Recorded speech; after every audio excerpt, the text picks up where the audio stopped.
Hey guys, welcome back. Thanks for joining me again today.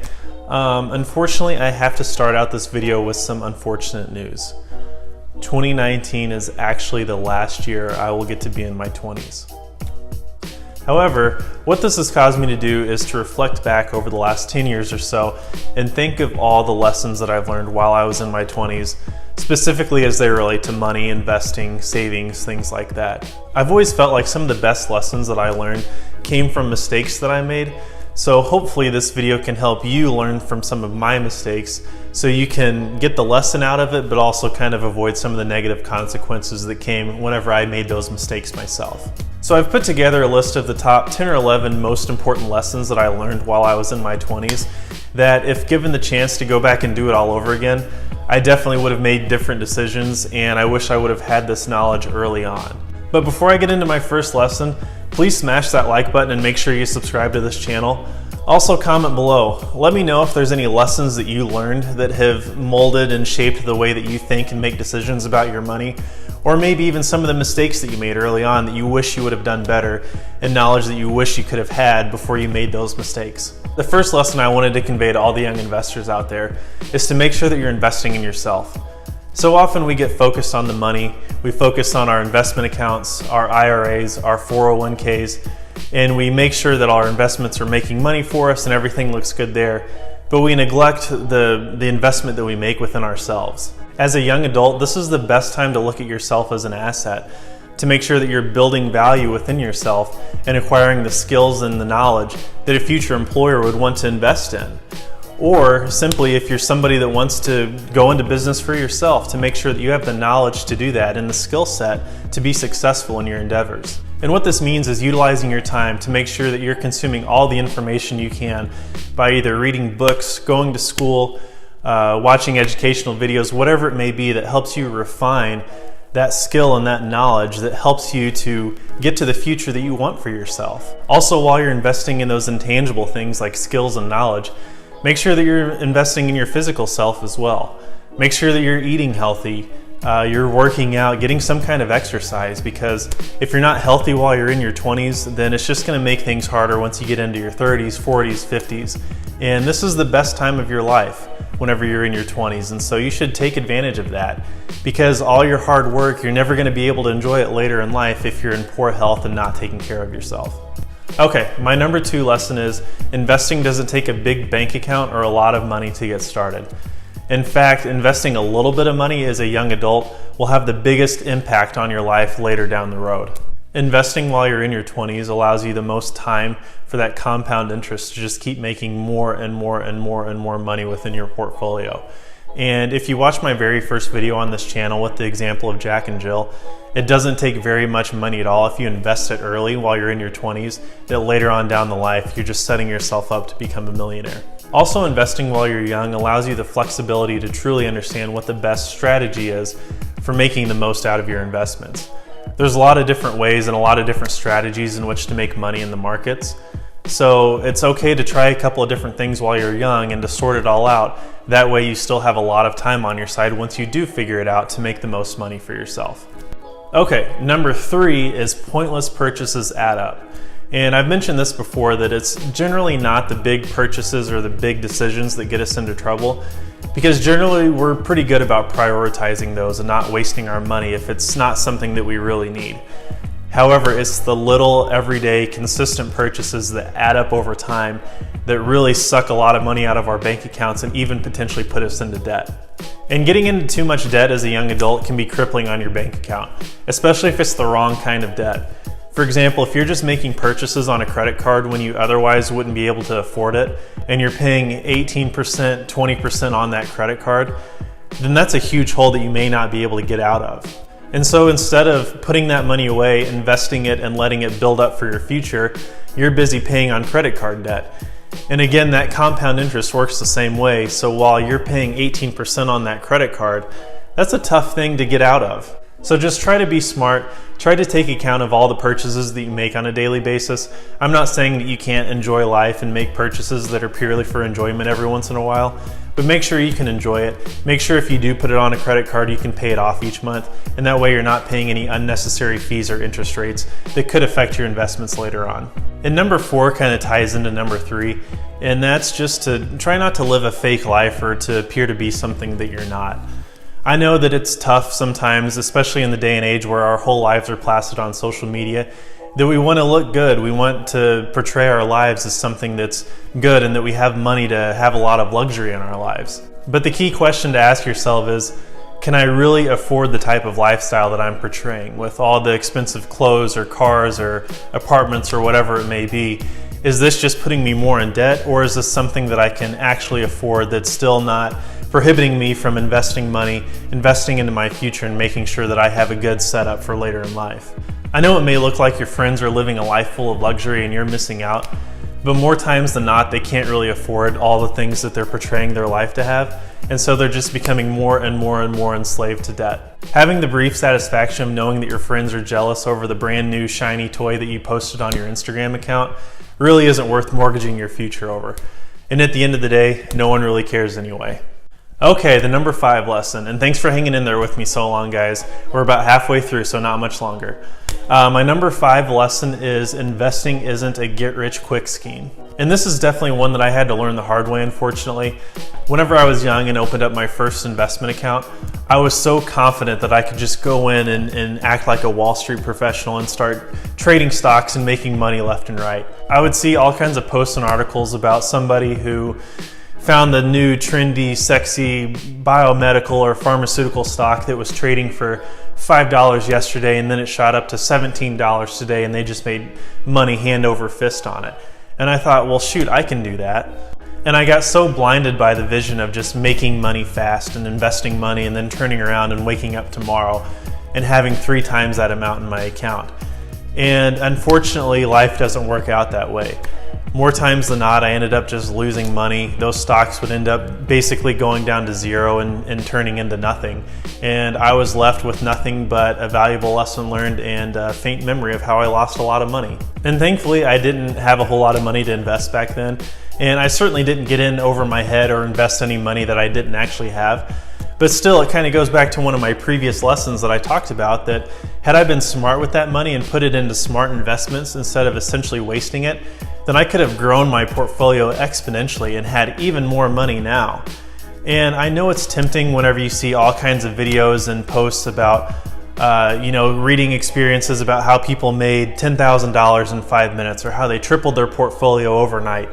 It's tempting and it sounds great, and it's hard not to imagine what life would be like if we could just turn money like that and be like King Midas and turn whatever we touched into gold.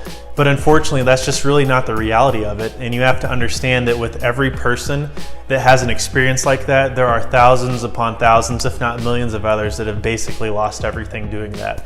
So definitely tread carefully and just be diligent about those investments. Now, moving on to number 6, this is a little bit more of a life lesson, but it certainly had implications on my financial situation as well. And that's simply putting yourself out there and allowing yourself to be in situations that make you a little bit uncomfortable. And what I mean by that is that it's so easy to allow ourselves to get into a routine and just surround us by all the things that we know and that we're comfortable with. And we never get outside of that little bubble. And so we never really grow, we never experience new things because we're scared of what might happen if we really put ourselves out there. And I'll admit that I was certainly guilty of this for a long time. For whatever reason in my mind, it felt like I was the only one that ever gets embarrassed or ever says dumb things or slips over my words. And that's just not true at all. We all have those fears.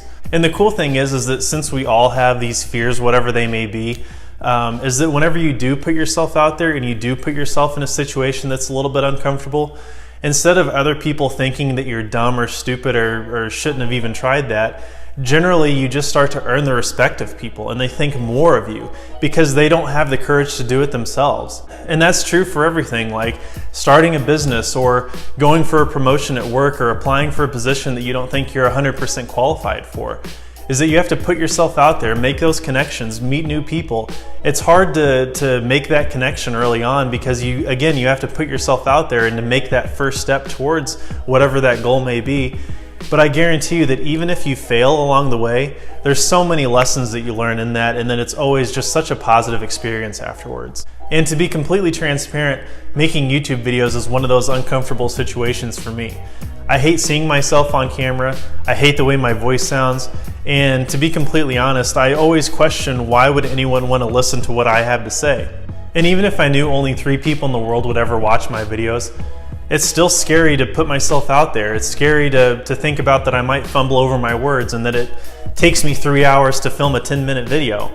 But at the end, every time whenever I submit that video and post it on YouTube and hear the feedback and get the support of the ones that watch my videos, it's always worth it and it's always good. It causes me to check myself, it causes me to build my knowledge, and whenever I go to share it with everyone else, it just always has so many benefits on my life and it's always worth it. All right, number 7. I touched on this briefly a little while ago, but using credit cards correctly is such a huge thing and it's a huge lesson to learn, especially as a young adult. Credit cards can either be your best friend or your worst enemy. And I say that because credit cards can be one of the easiest and best tools to help build up credit at an early age. If you're just making those purchases that you can pay off each month, or even if it's just 1 or 2 things to make sure that you have a consistent transaction on that credit card each month, then pay it off, then your credit is going to go up exponentially as opposed to basically having no credit. So whenever it comes time to apply for a loan, buy a house, get a car loan, whatever it may be, then you're ready for that. But unfortunately, credit cards can also be a horrible nightmare for young adults. So often they look at credit cards as free money and they start to rack up more and more debt to the point where they can't pay it off each month. And again, whenever you're paying an 18-20% interest rate on that credit card, that it gets really, really hard to start making that payment at the end of each month. And then it just starts to expound on itself and compound that interest, and then your payments just get larger, that balance grows, and you just find yourself in a hole that you really can't get out of. So again, I highly recommend a credit card for any young adult, but you just have to make sure that you're diligent with it and that you're only making good purchases on it. You're purchasing things that you could afford. And one rule to always think of is before you put something on your credit card, ask yourself, well, do I have enough money in my bank account to purchase this otherwise? And so if it's yes to that, then usually it's pretty good. But if not, generally you just can't afford that purchase and you should probably avoid it. Okay, on to lesson number 8. Money isn't a motivator. And this one's especially important to young adults as they finish up with school, whether it be high school, college, and you start to look for your career and find a job and try to figure out what you want to do for the rest of your life. And it's very common to go chasing after the money and choosing the profession or the career that simply pays the most money without understanding or figuring out if you're passionate about it or even if you like it or not. And that's a huge mistake. Shortly after I finished with my undergrad, I was fortunate to find a position that paid really well, and I was making more money than I ever could have imagined that I would make at that age. Unfortunately, what I found out was that this job was very high stress and it had a huge strain not only on my work life but my personal life.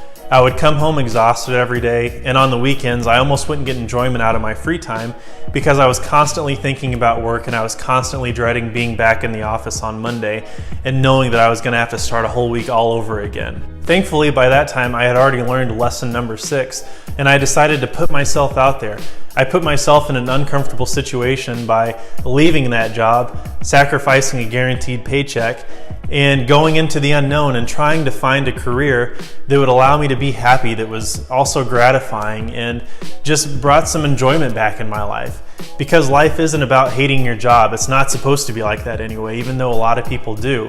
But you truly can find a career that you actually love, make money doing it, have gratification, and just live a happy life, and it be something that you actually look forward to instead of dreading whenever Monday morning rolls around. And it was just a real eye-opening experience because I realized that there was no amount of money that I could have been paid in that first position that ever would have made me happy or that ever would have made it worth it to deal with all the stress and nonsense that went along with that position.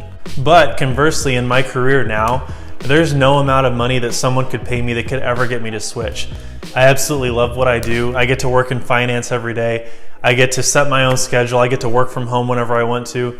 And it's just great. I love it. And I just wanted you to know, I want to encourage all of you out there that even though it's popular for people to complain about their jobs, complain about the stress, and it just makes it seem like there's never any good jobs out there, or that work is just something that you're going to have to put up with the rest of your life, that there are careers out there that you can truly love and enjoy and it be a benefit to your life.